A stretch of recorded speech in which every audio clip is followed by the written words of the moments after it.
বন্ধু বান্ধৱীসকল, আপোনালোকক মই মাজে মাজে বাতৰি দি আছোঁ। মই এজন NPS চৰকাৰী কৰ্মচাৰী সংস্থাৰ সদস্য হয়। মই কিছুমান বাতৰি পাই থাকোঁ। আমাৰ গ্ৰুপ আছে, হোৱাটছএপ গ্ৰুপ আছে। তো এতিয়া কথা হ'ল কি, আন্দোলন নকৰিলে একো বস্তু নহ'ব। আমি ভৱিষ্যতত আমি সঠিক পথত আমি উপনীত হ'ব নোৱাৰিম। দিল্লীত যন্তৰ মন্তৰত আন্দোলন চলিয়ে আছে। আন্দোলন নকৰিলে একো বস্তু নহ'ব। আমি লাগি থাকিব লাগিব। জৰুৰ এদিন নহয় এদিন পুৰণি পেঞ্চন আহিবই আৰু পুৰণি পেঞ্চন বহাল হ'বই। আমাৰ ৰাষ্ট্ৰীয় অধ্যক্ষ বিজয় কুমাৰ বন্ধু ডাঙৰীয়াই কৈছে 110% OPS হ'বই। লগতে মনজিৎ সিং পেটেল ডাঙৰীয়াকো ধন্যবাদ জনাব লাগিব। ক'ত ক'ত যোৱা নাই তেখেতে, বা আমাৰ বিজয় কুমাৰ বন্ধু ক'ত যোৱা নাই, তেখেতে লাগিয়ে আছে। ভৱিষ্যত প্ৰজন্মৰ কাৰণে আমি লাগি থাকিব লাগিব। আমাৰ এইটো প্ৰজন্ম যি হ'ল, কিন্তু ভৱিষ্যত প্ৰজন্মৰ যিবিলাক ল'ৰা ছোৱালী উঠি আহিব, তেওঁলোকৰো সেই একেই দশা হ'ব। আজি আমাৰ দিনত আমি যদি আদায় কৰি ল'ব নোৱাৰোঁ, আন্দোলনৰ জৰিয়তে আমি আদায় কৰি ল'ব লাগিব। গণতান্ত্ৰিক আন্দোলন, তাৰ জৰিয়তে আমাৰ দিনতে আমি পুৰণি পেঞ্চন আদায় কৰি ল'ব লাগিব।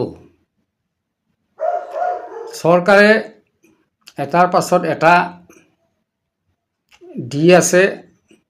NPSৰ পৰা UPS, তাৰপিছত তামিলনাডুত টেক্স TAPS। কিন্তু আমাৰ কৰ্মচাৰীখিনি, যিখিনি আন্দোলনকাৰী কৰ্মচাৰী, তেওঁলোকে কৈ আছে যে আমাক হুবহু পুৰণি পেঞ্চনে লাগিব, আমাক পুৰণি পেঞ্চনে দিব লাগিব। যিহেতু আমাৰ মন্ত্ৰী বিধায়কসকলে 4-5 টকাকৈ পেঞ্চন পায় আৰু পুৰণি পেঞ্চন পায়, তাতে বিত্তীয় ঘাটি নহয়। যদিও বিত্তীয় ঘাটি হয়, তেতিয়াহ'লে তেওঁলোকো এখন দেশ এটাই নীতি হ'ব লাগে, এটাই পেঞ্চন হ'ব লাগে, সকলোৱে এটাই পেঞ্চন লওক। এইটো এটা সাহস ৰাখিব লাগিব। যেনেকৈ আমি পৰীক্ষা দিব যোৱাৰ আগতে আমি প্ৰিপেয়াৰ হৈ যাওঁ, আমি মনোবল লৈ পৰীক্ষা দিবলৈ যাওঁ, তেতিয়াহে আমি পৰীক্ষাত পাছ কৰিম। ঠিক তেনেকৈ আমি মনোবল বান্ধি ল'ব লাগিব আৰু সকলোৱে আমাৰ ছ'চিয়েল মিডিয়াত লিখিব লাগিব। ছ'চিয়েল মিডিয়াত আপোনালোকে লেখক, সকলোৱে যেতিয়া লিখিব যে আমাক পুৰণি পেঞ্চন লাগিবই, আমাৰ দাবী পুৰণি পেঞ্চন বহাল কৰিবই লাগিব। কিমান দিন নিদিব।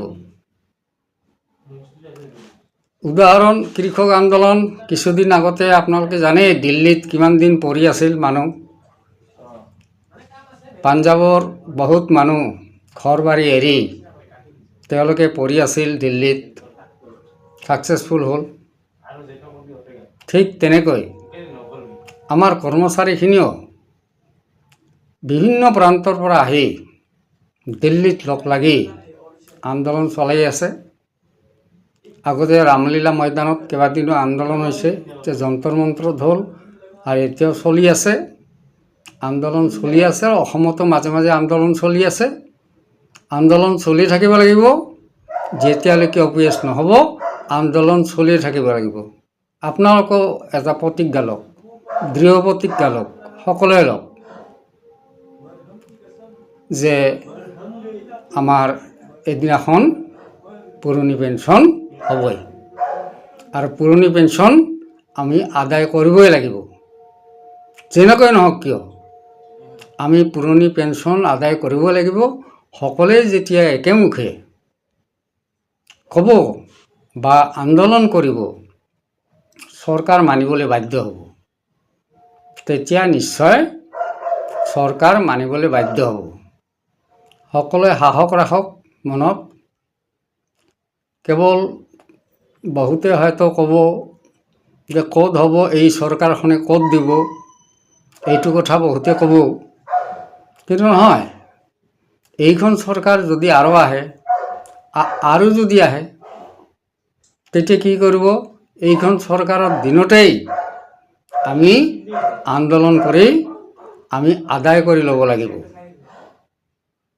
আমাৰ প্ৰাপ্য, এইটো আমাৰ ভিক্ষা নহয়।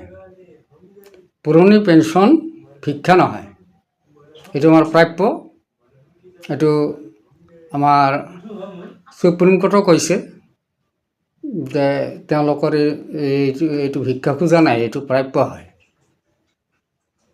গতিকে আমি সকলোৱে আহক আগবাঢ়ি, আমি সকলোৱে আন্দোলনত যোগদান দিওঁ বা ছ'চিয়েল মিডিয়াত সকলোৱে লিখক যে পুৰণি পেঞ্চন লাগে, পুৰণি পেঞ্চন আমাৰ বাহাল কৰিব লাগে।